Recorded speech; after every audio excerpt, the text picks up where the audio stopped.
చిత్తూరు జిల్లా పులిచెర్ల మండలంలోకి గత 3 రోజుల క్రితం ప్రవేశించిన 16 ఏనుగుల గుంపు స్థానికంగా పండిస్తున్న పంటలపై తమ దాడుల పరంపర కొనసాగిస్తున్నాయి. దీంతో స్థానిక రైతులకు రాత్రి వేళల్లో కంటి మీద కునుకు లేకుండా పోతుంది.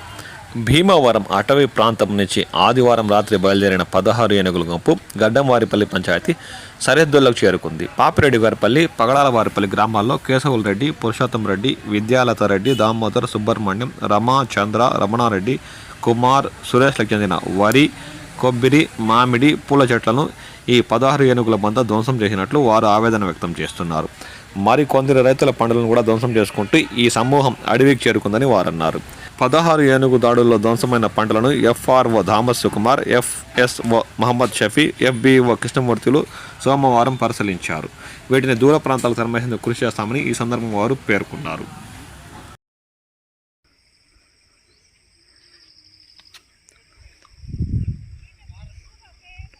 పదమూడు ఉండే.